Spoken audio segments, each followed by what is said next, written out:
Ini kita akan bercakap tentang RUU Anti Lompat Parti yang telah diluluskan di Parlimen dan mendapat sokongan 2/3 dari Ahli Dewan Rakyat. Ini menunjukkan sokongan penuh dan ini bukan saja bagi parti tiada tapi juga parti pembangkang. Ini satu yang baik juga.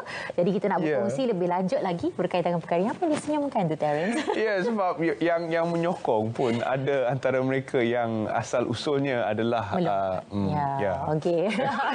Pada tempat lain, namun berhijrah ke tempat lain. Dia pasti ada satu perkara yang membuatkan mereka bersetuju dengan perkara ini. Jadi apapun, kita berbincang dengan tetamu kita pada waktu ini, iaitu Dr. Muhammad Taufiq Yaakob, Pensyarah Kanan Jabatan Pengajian Pentadbiran dan Politik, Fakulti Ekonomi Pentadbiran Universiti Melaya. Assalamualaikum, Dr. Waalaikumsalam. Selamat pagi, Terence, Hani. Ya, okey. Baik, Dr. Kita berdua tersenyum. Kan, senyum kan?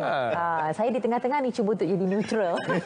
Okey, pertama sekali secara umumnya apabila ia telah diluluskan, apa pandangan awal daripada atas sendiri? Saya teruja dan bangga kerana rakyat Malaysia khususnya ahli parlimen begitu berani dan komited serta konsensus untuk memastikan kematangan politik di negara kita ini semakin maju dan semakin bergerak ke hadapan. Ini sebenarnya harapan rakyat Malaysia, terutama saya sekali, kerana kita lihat ini merupakan satu peristiwa bersejarah kerana kita mahukan satu perubahan dan kematangan politik itu secara menyeluruh dan sudah pastinya ini akan beri kesan yang baik ya Hani dan Terence kepada keyakinan dan kepercayaan rakyat serta undi 18 yang mahu lihat bahawa kita ada satu kelompok ataupun kita ada satu kumpulan wakil rakyat yang sebenarnya mementingkan negara berbandingkan kepentingan diri. Walaupun ada akta parti sendiri yang menghalang lompat-melompat ini, namun nampak kurang berkesan. Dan kita melihat kesan kepada negara pada tahun 2020 apabila berlaku pertukaran kerajaan. Namun melompat parti ini pada peringkat negeri, ada negeri-negeri yang sudah lama mengamalkannya dan sudah terbiasa dalam sistem politik mereka. Adakah rang undang-undang ini juga akan memberi kesan kepada negeri-negeri di bawah sistem yang sedia ada ini? Negeri kena buat pindaan terlebih dahulu, Terence. Dan kita lihat daripada konteks sejarahnya pada tahun 1970 ya di negeri Kelantan dan negeri-negeri lain. Perkara ini telah lama berlaku tetapi tidak begitu serius.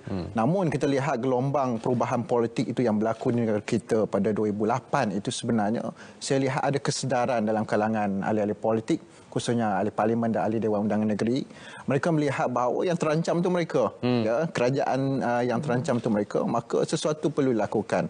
Dan pindaan di setiap negeri itu perlu dilaksanakan selepas ini, walaupun di peringkat persekutuan kita lihat sudah lulus di Dewan Rakyat, namun ada beberapa peringkat lain misalnya di Dewan Negara, Perkenan Seri Paduka Baginda Tuan Agong, dan kemudiannya saya lihat semangat federalisme ini perlu dilaksanakan. Ya, kalau kita lihat sebelum ini undi 18 mendapat sokongan yang begitu besar daripada rakyat dan negeri-negeri juga buat pindaan.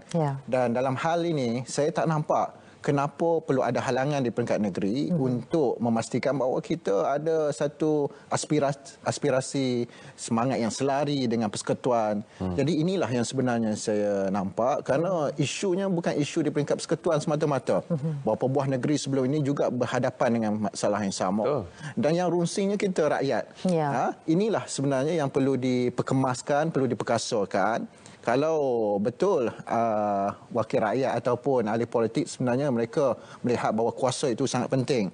Tetapi ketika rakyat berada dalam situasi COVID-19, ya, pemulihan ekonomi yang sedang giat kita bangun, ya, kepercayaan rakyat serta keyakinan rakyat itu sebelum ini kita lihat merudum kepada ahli-ahli politik, sudah tiba masanya untuk kita lihat kita bersama dalam sebuah negara yang bergerak lebih maju ke hadapan, apatah lagi kita dalam bulan kemerdekaan.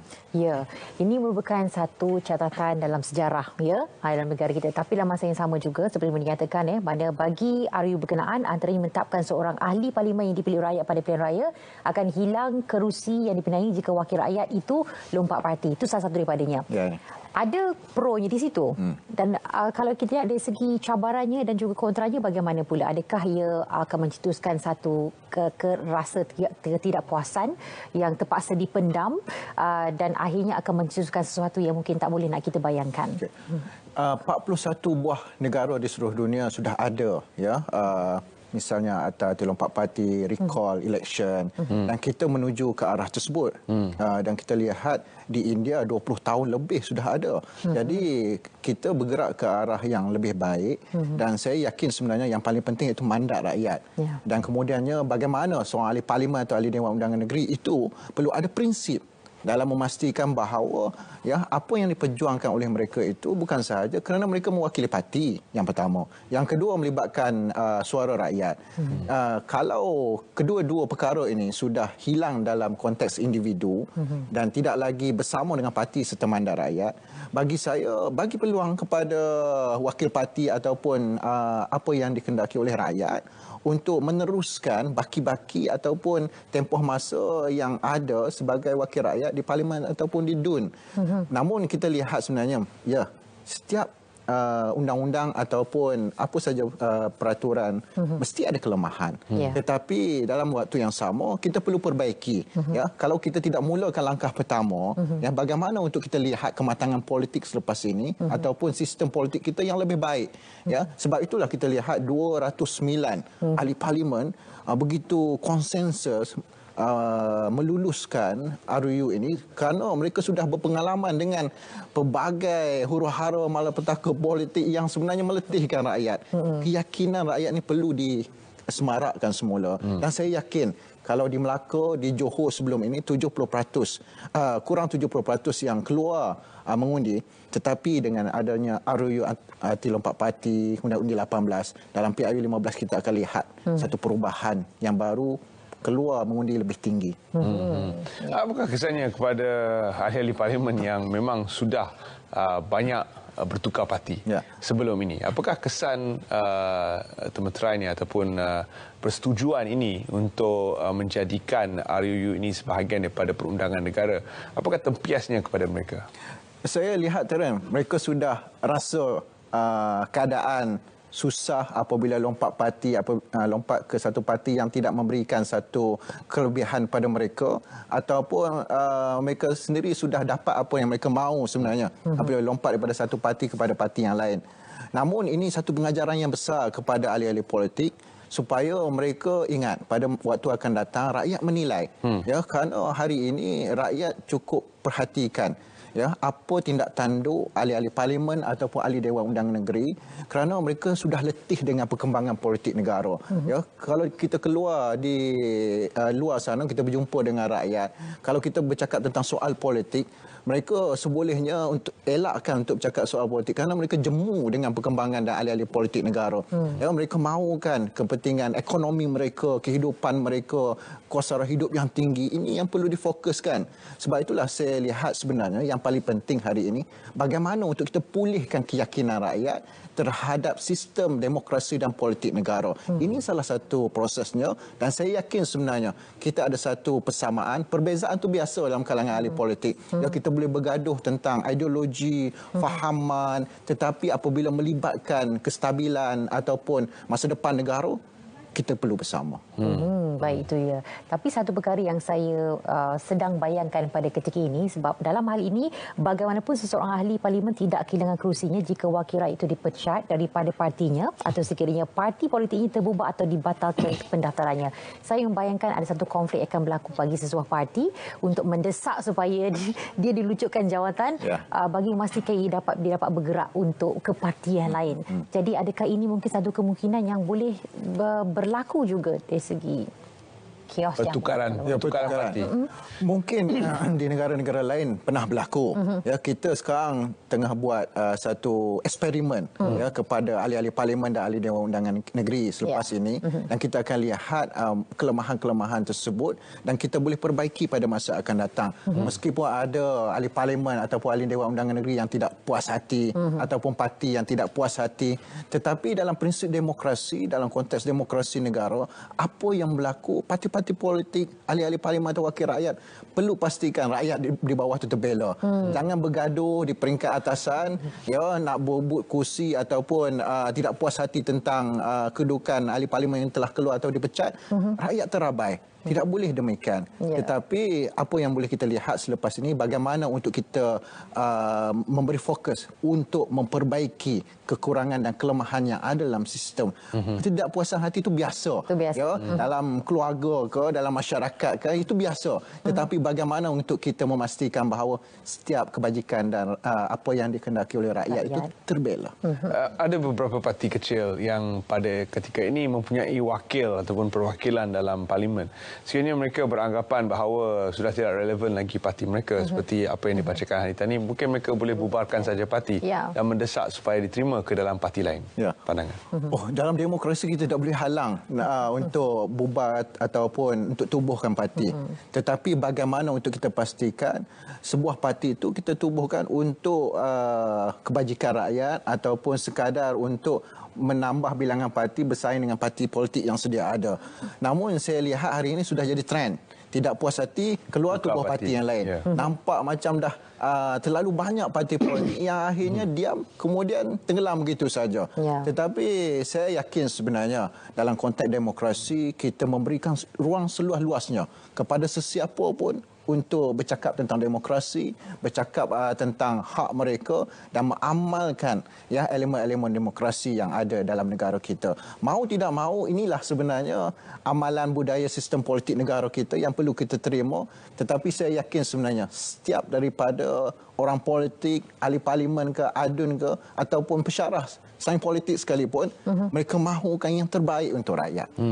Okey, itu sudah pasti. Dan ini bukanlah 100% penyelesaian kepada masalah-masalah yang timbul. Tetapi dalam masa yang sama juga, ia merupakan langkah yang pertama. Sekurang-kurangnya sudah ada langkah yang pertama. Sebagaimana yang Dr. sebutkan tadi, perlu ada penambahbaikan dan perlu diperhatikan dari semasa ke semasa. Jadi kalau boleh kita lakukan sesuatu pada ketika ini, pada awal cerita kita ini, supaya ia dapat digerakkan dengan lebih baik. Apakah antara perkara penambahbaikan yang perlu diberikan tumpuan selain daripada kebajikan rakyat, tumpuan kepada rakyat itu dipenuhi? Sudah pasti keyakinan daripada rakyat. Ya, kerana kita lihat apabila keluar mengundi yang rendah di Melaka, Johor itu sangat boleh saya katakan sangat rendah. Ini memberikan impak yang tinggi kepada persepsi kita kepada situasi perkembangan demokrasi negara. Dan saya lihat sebenarnya yang perlu dilakukan iaitu kalau kita sudah mulakan langkah pertama, kita ada banyak langkah lagi yang perlu kita jejaki supaya sistem politik dan apa saja berkaitan dengan demokrasi kita boleh baiki dan pastikan bahawa setiap daripada rakyat yakin bahawa inilah yang terbaik pada mereka. Kita ada pelbagai sistem politik di seluruh negara. Tetapi bagaimana untuk kita pastikan bahawa sistem yang ada itu boleh memuaskan hati rakyat, bukan secara keseluruhan. Ya, kita ada berapa puluh juta rakyat Malaysia. Takkan kita nak puaskan hati setiap daripada rakyat di negara kita. Namun kita berusaha ke arah tersebut. Yang saya yakin iaitu bagaimana untuk kita memainkan satu kerjasama bukan sahaja daripada ahli-ahli politik tapi juga rakyat. Ya, kalau kerajaan ataupun pihak-pihak tertentu sudah lakukan memperbaiki sistem politik, undi 18 telah lakukan, kemudiannya RUU Akta 34 Parti, apa lagi yang kita mahu? Sudah pasti kita mahukan sistem politik negara kita, demokrasi bergerak dengan lancar. Akhir kata, apakah kesan RUU ini kepada calon-calon bebas yang bakal bertanding nanti? Kerana kita dapat lihat kini kesannya adalah undi rakyat akan pergi kepada parti bukan berdasarkan calon semata-mata. Trend di negara kita, kita lihat pengundi-pengundi lebih memilih parti-parti politik berbanding dengan undi bebas ataupun bertanding secara individu. Dan saya lihat pesanan yang boleh saya berikan, mereka yang nak bertanding secara bebas fikirlah 20 kali selepas 20 kali. Kerana kita lihat bukan mudah. Ramai yang bertanding secara bebas hilang deposit. Ya, yang akhirnya merugikan bukan sahaja kepada mereka yang undi kepada bebas, tapi juga kepada dana untuk berkempen, kemudiannya tenaga. Jadi sebenarnya kita masuk politik untuk apa?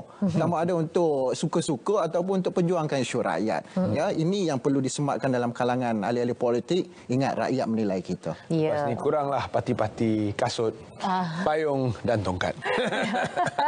Okey, apapun itu dapatan yang kita dapat kongsikan bersama dengan tetamu kita, Dr. Muhammad Taufiq Yaakob, pensyarah kanan Jabatan Pengajian Pentadbiran dan Politik, Fakulti Menteri Ekonomi Pentadbiran Desa Melaya pada waktu ini. Terima kasih banyak kami ucapkan. Ingat, fikir 20 kali dalam apa jua tindakan yang ingin dilakukan selepas ini. Pertama sekali yang ingin bertanding sebagai calon bebas. Ya.